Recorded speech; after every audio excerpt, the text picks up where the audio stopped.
I was just an ordinary college student, living a pretty normal life. Nothing too remarkable: classes, part-time jobs, hanging out with friends, and spending my free time playing video games or reading manga. My life wasn't exciting, but I was content. I liked escaping into stories, especially those fantasy worlds where heroes would rise to face impossible odds. One day, I was in the campus library, browsing the shelves like I usually did. Most of the books were pretty standard: textbooks, research papers, the usual stuff. But tucked away in a corner, I came across something I hadn't seen before.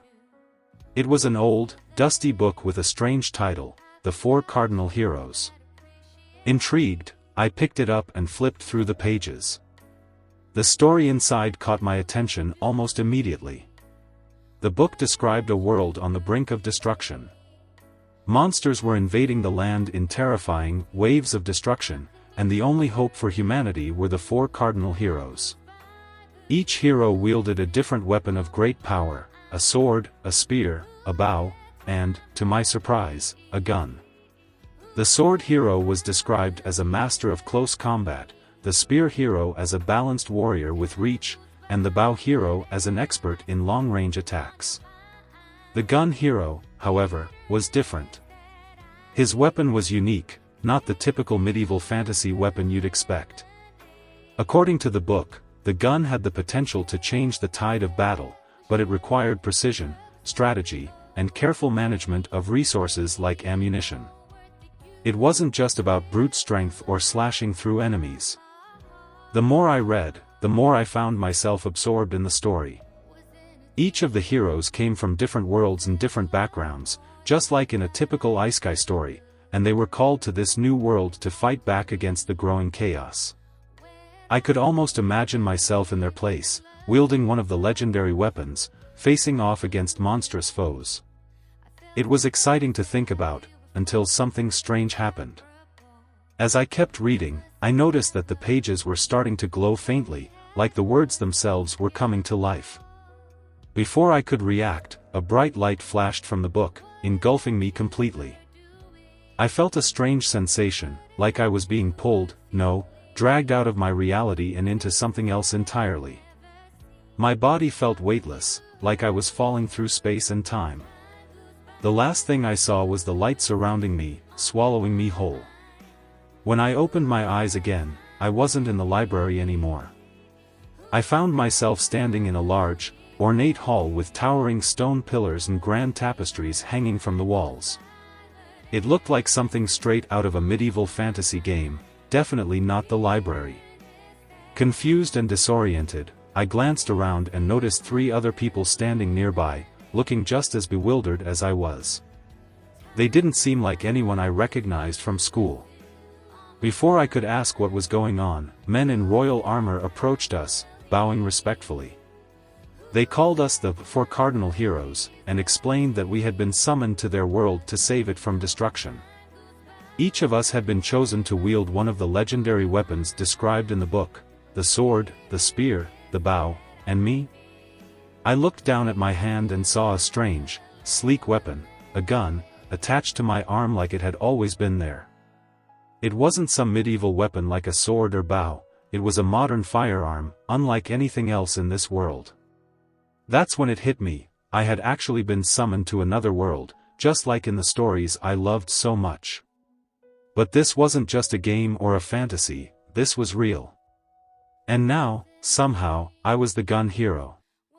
The knights and officials explained more about the waves of destruction, terrifying phenomena where hordes of monsters would descend upon the land, wiping out villages and cities. They happened periodically, growing stronger each time, and only the heroes could stop them. Each of us had a role to play, and we had to grow stronger by fighting, training, and leveling up, just like in an RPG. The other guys, Ray, Marcus, and Ethan, seemed to accept this pretty quickly. Ray was chosen as the sword hero, Marcus the spear hero, and Ethan the bow hero. They all had powerful, iconic weapons in their hands, looking like they were ready for battle. But as I stood there with this gun, I couldn't help but feel a bit out of place. I didn't know anything about using a firearm in real life. Sure, I'd played plenty of shooter games, but this was different. The weapon felt strange in my hand, cold and unfamiliar. How was I supposed to fight off waves of monsters with this?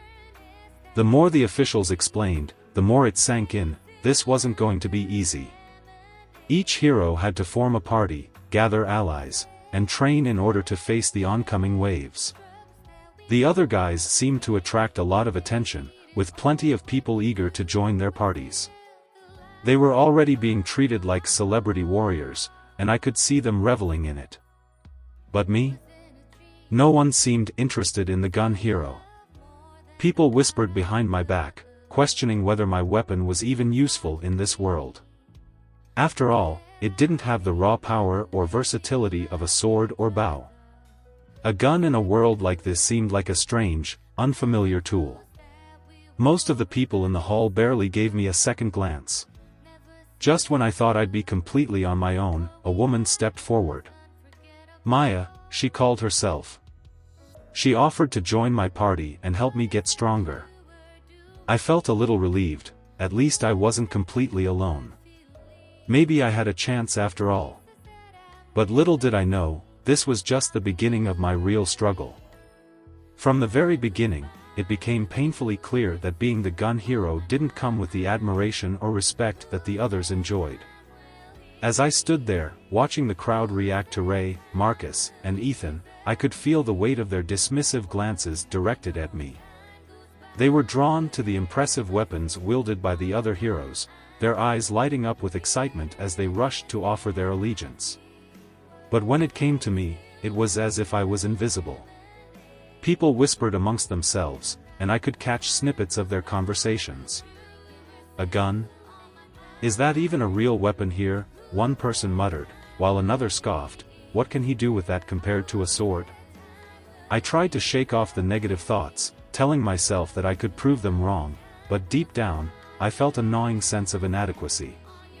When the time came for people to choose which hero's party they wanted to join, my heart sank. One by one, they stepped forward to align themselves with Ray's might, Marcus's precision, and Ethan's keen eye. Each enthusiastic supporter felt like a dagger to my confidence.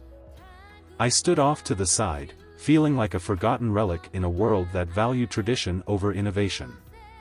It was as if my weapon was a symbol of my failure before I had even begun. I watched as the heroes accepted their new companions, their parties quickly filling up with eager fighters and skilled allies. I couldn't help but feel a growing sense of despair. What was I supposed to do now? Would I really have to venture into this dangerous world all alone? The thought of facing the waves of destruction without a team was terrifying. Just when I thought I was doomed to navigate this journey solo, a ray of hope pierced through the gloom. A woman stepped forward, Maya ***. She had fiery red hair and a fierce determination in her eyes. Unlike the others, she didn't seem intimidated by my weapon. Instead, she approached me with a confident stride and offered to join my party. Her offer felt like a turning point, a glimmer of light in a dark tunnel. For the first time since my arrival, I felt a sense of relief wash over me. Maya's presence felt reassuring, she seemed to see potential where others saw weakness. I couldn't help but smile, thinking that maybe things were finally starting to go my way. Maya's willingness to stand by me made all the difference. It reminded me that while others may overlook me, I could still find someone who believed in what I could become. Perhaps, together, we could forge our own path, proving that the gun hero had just as much value as any other. With newfound determination, I prepared to embrace this journey, ready to face the challenges ahead with Maya at my side. Maya and I set out together, and I felt a surge of hope as we began our journey. With the little money I had, I managed to buy some basic gear, armor that offered minimal protection and supplies that would help us survive in the wilderness. For a brief moment, as I adjusted the straps on my new gear, I thought maybe things wouldn't be so bad after all. Having Maya by my side felt reassuring, she was capable, and her confidence bolstered my own. We began our training, tackling small quests and monsters to build our skills. Each success lifted my spirits, and I dared to dream about what we could achieve together. The camaraderie between us began to form, and I felt like I finally had a partner in this daunting world. Perhaps I could earn respect, even if it took time. But then, everything fell apart the next morning. I woke up to find Maya's face twisted in anger. Before I could even gather my thoughts, she accused me of assaulting her. Her words hit me like a thunderclap, and I stood there, frozen in disbelief. Assault? Me? I couldn't comprehend how she could make such an accusation. I had done nothing but support her. Maya continued, her voice rising as she recounted a fabricated tale of violence and betrayal. As she spoke, a crowd began to gather, and I could see the shocked expressions on the faces of those who had once been indifferent. Now, they were turning against me, fueled by her lies. The king himself arrived, flanked by the other heroes. They looked at me with disgust, unable to see the truth behind Maya's words. "Is this true?" the king demanded, his voice echoing in the tense atmosphere. My mind raced as I tried to find the words to defend myself, but they wouldn't come. Maya had spun a web of deceit that was far too intricate for me to unravel. The other heroes, once my peers, now stood with her, their expressions hard and unforgiving. I felt a cold dread settle in my stomach as I realized that no one was willing to listen to my side of the story. Within moments, they stripped me of my money, my reputation, and any semblance of respect I had fought so hard to build. The weight of their betrayal crushed me, and I felt utterly powerless. As they turned their backs on me, I was left standing there, alone and despised.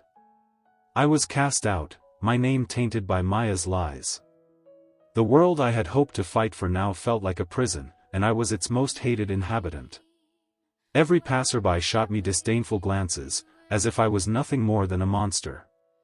I had gone from feeling hopeful to being completely isolated, a pariah in a world that had once seemed full of promise. As I wandered the streets, the reality of my situation sank in. I was alone, without allies or resources. All my dreams of becoming a hero crumbled into dust, leaving only a sense of betrayal and despair. How could someone I had trusted turn on me so viciously? It felt like a cruel twist of fate, one that left me questioning everything I had believed about friendship and loyalty. With my spirit shattered, I knew I had to find a way to survive. I would have to pick up the pieces of my shattered life and prove my innocence, but I didn't know where to start. The weight of my isolation pressed down on me as I navigated this treacherous path, determined to fight back against the injustice I had suffered. Fury burned inside me as I grappled with the bitter reality of betrayal. I had trusted Maya, believed in the bond we were forming, and she had shattered that trust with her lies. The sense of betrayal was a searing pain that coursed through me, igniting a resolve that would guide my actions moving forward. From that moment on, I swore I wouldn't trust anyone again. I would fight, I would get stronger, but I would do it my way, alone. But as I began to train and push myself, it didn't take long for me to realize just how difficult that path would be. Unlike the sword, spear, or bow, powerful offensive weapons that could strike hard and fast, my gun felt like a double-edged sword. It was not a weapon of brute strength, instead, it served more as a support tool. Yes, it could fire, but each shot had to be calculated, each bullet precious. I quickly learned that my gun required meticulous management of ammo and recharge time. In the heat of battle, while the other heroes could charge in, swinging their weapons with confidence and relentless aggression, I had to position myself strategically. I needed to find cover to reload or recharge, making me vulnerable and exposed. The moments of vulnerability were agonizing. I could feel the anxiety creeping in each time I was forced to take cover while the battle raged around me. As I trained against lower-tier monsters, I found that I had to be clever. My gun allowed for range, but it lacked the instantaneous firepower that Ray, Marcus, and Ethan wielded so easily. I had to make each shot count, aiming carefully to conserve ammunition and maximize damage. It was a constant mental exercise, calculating the best angles, timing my shots, and determining when to retreat and reload. This strategy required a different kind of strength, one that I had to cultivate from within. The more I practiced, the more I realized that my gun was not just a weapon, it was a representation of my journey. I had to adapt and learn to be resourceful. My training sessions often felt like a dance between offense and defense. I would line up a shot, squeeze the trigger, and then immediately retreat to reload. Each encounter taught me about patience and timing, lessons that didn't come easily when my instinct screamed for immediate action. Still, the isolation weighed heavily on me. The memories of betrayal lingered, reminding me of the trust one had lost. I was determined to build my strength independently, but I couldn't shake the feeling that I was missing out on the synergy that comes from teamwork. I watched as other heroes worked together seamlessly, their abilities complementing each other, and I couldn't help but feel a pang of longing. But I pushed those feelings aside, reminding myself that trust was a luxury I could no longer afford. As the days turned into weeks, I focused on mastering my gun and honing my skills. I developed techniques to optimize my attacks, learning how to create openings in the defenses of the monsters I faced. My gun, though not as inherently powerful as the traditional weapons, allowed me to approach battles with a strategic mindset. I could control the battlefield in ways that others couldn't, using my surroundings to my advantage. With every successful encounter, I felt a small flicker of pride emerge, a sense of accomplishment that fueled my determination. I was building my own identity as the gun hero, one that didn't rely on the validation of others. I may have been alone, but I was becoming stronger, more capable, each day. And as I faced each new challenge, I clung to the belief that one day, I would rise above the shadows of betrayal. I would find a way to prove my worth, not just to myself, but to everyone who had doubted me. It would take time and relentless effort, but I was ready to forge my own path, with my gun at my side. Just as I was about to give up hope, wandering through the bustling streets filled with laughter and camaraderie that I had lost, I stumbled upon a slave trader's tent. The scene was grim, shadows of despair flickered across the faces of those trapped in this cruel world. I felt a mix of anger and helplessness as I observed the individuals shackled by their circumstances. My heart sank deeper with each passing moment, but then something shifted within me. In that moment, I made a decision. If I couldn't trust anyone, I'd have to rely on someone who had no choice but to follow me. It was a desperate thought, but one born out of a necessity to form a bond that wouldn't betray me as Maya had. I scanned the area, and that's when I saw her, Rena, a young demi-human girl with wide, fearful eyes that seemed to hold a depth of pain I could hardly comprehend. She looked fragile, her small frame shivering slightly as she stood among the other captives, a stark contrast to the brutish demeanor of the trader. Rena's ears, pointed and slightly twitching, signaled her demi-human heritage, but it was her expression that truly captured my attention. There was a haunting vulnerability in her gaze, a mix of fear and desperation that resonated deeply within me. She appeared scared and weak, a shadow of what I imagined she could be under different circumstances. As I approached the tent, I couldn't shake the feeling that Rena was different from the others. I had seen countless people turn away from me, their eyes filled with distrust, but here was someone who was clearly trapped by her circumstances. I realized that Rena couldn't betray me like Maya had. She had been stripped of her freedom and dignity, she would have no choice but to rely on me if I could free her. "Hey," I said softly, trying to catch her attention. When her eyes met mine, I saw a flicker of hope behind the fear. I approached the trader, my heart racing as I negotiated for her freedom. It felt surreal, the gravity of the situation weighed heavily on me.